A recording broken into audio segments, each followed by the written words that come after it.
So, what if you could just rewrite the rules of your own life? I'm not talking about society's laws, but the deep, fundamental commandments of your own being. Today, we're diving into this really powerful modern parable about a man who does exactly that, forging a new set of personal laws in total solitude, defined against his own darkness. This is a journey, for sure, right into the heart of what it means to be sovereign over yourself. Okay, this line right here, it's everything. It sets the whole stage. We're not talking about building walls to keep the world out. No, this is about laying a foundation for something totally new inside. It's a radical act of self-creation, and it all kicks off with a very deliberate, and let's be honest, a very challenging retreat from everything. So, our story starts with this figure they call the jester. And he's made a conscious choice to step away from the world, from the constant noise, the buzz of the marketplace. He's retreated to this sanctuary way up high on a mountain. But this isn't about hiding. It's about preparing the ground so something new can actually grow. And check this out, the sanctuary itself tells a story. It's not some stone fortress. It's made of woven boughs, so it's kind of porous, open. The windows aren't there for a nice view. They're there to deliberately let the cold mountain air in. Not for comfort, but for clarity. And that single candle, it's not a cozy hearth for warmth. It's for pure, unwavering focus. This whole place is designed to be a purgative, to strip away all the old identities and finally hear yourself think. This slide just breaks it down perfectly. The jester is moving away from the marketplace, that place of echoes of the collective we, and that easy, oh so seductive comfort of solidarity. He's moving toward the sanctuary, a place of deep, purifying silence, of the individual I, and the difficult, maybe even dangerous, work of forging a self from scratch. But here's the twist.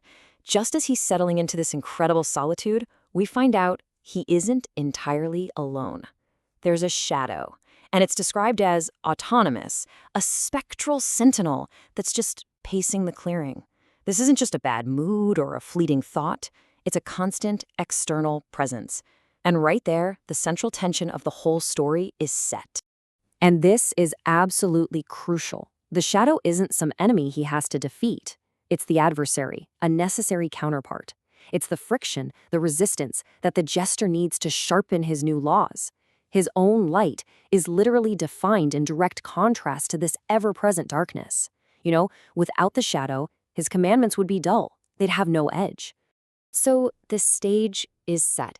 The inkwell, filled with his own experiences, is ready, and the jester begins to write his first new law.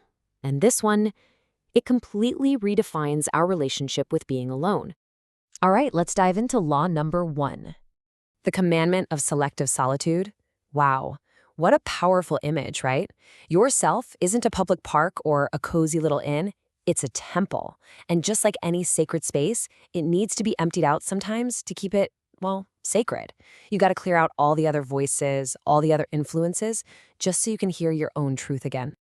And it goes even deeper. This law frames being alone not as just something that happens, but as an active, sacred, and dangerous labor.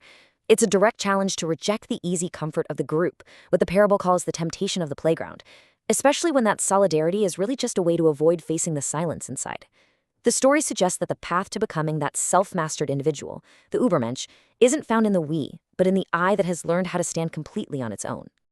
And here's the beautiful paradox at the heart of it all. Wholeness isn't about being perfectly put together, seamless. It's about having the strength to hold all your own contradictions, your fragments, your light and your shadow, and not just fall apart. It's a kind of rugged resilience that's born from true, intentional solitude.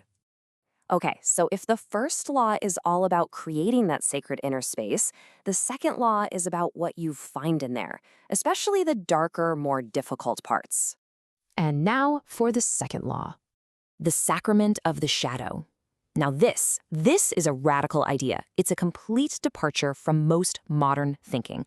The goal here is not to conquer your dark side, or to fix it, or domesticate it. No, this law decrees a permanent, respected border.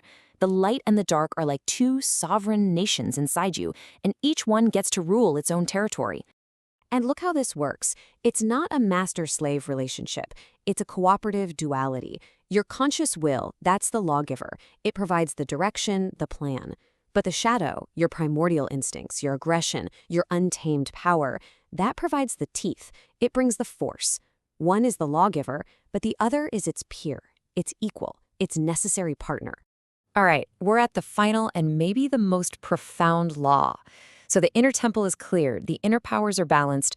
So how do you act in the world? This law tackles the immense weight of every single choice we make. Finally, we arrive at law number 3, the innocence of the eternal recurrence. The innocence part is about fully, joyfully owning every choice you make. It's about shedding that heavy weight of, you should do this, the burden of the camel, as Nietzsche would put it. Instead, you get to act like the creative child, where every action is a light, powerful I am. You have to live as if every single decision you make will be repeated for all eternity. All of a sudden, every choice carries this monumental, but also joyful, responsibility. And this is the question the law just forces you to confront. I mean, really think about it for a second. If this moment, right here, right now, was going to repeat forever and ever, would you be happy with it? Would you say yes to it? It completely transforms life from just a series of fleeting moments into a single eternal act of creation. As dawn starts to break, the jester's work is done. The long night of writing is over. And with that first light, something fundamental inside him has changed. This is it. This is the culmination of his entire journey into himself. And with the dawn, the transformation is complete. The work is finished. The shadow, its purpose as a catalyst now served, just dissolves into the morning mist. And the jester's old identity? It just falls away. He's no longer just a critic or an observer. He's become a creator, a lawgiver of his own reality, a lawgiver of the abyss. This is the title he earned in the darkness. He didn't destroy his shadow, he mastered it. He now accepts both the luminous and the shadowed parts of himself as totally intertwined, essential parts of his one singular destiny. And this, really, is the ultimate realization. These laws he wrote aren't a cage. They are a map he drew himself that outlines the sources of his own power, his own sovereignty, and his own radiant, incredible potential. And that just brings the whole parable right back to us, doesn't it? The jester's journey is like a blueprint. He created 3 fundamental laws for a life of total self-sovereignty. And it leaves us with the ultimate question.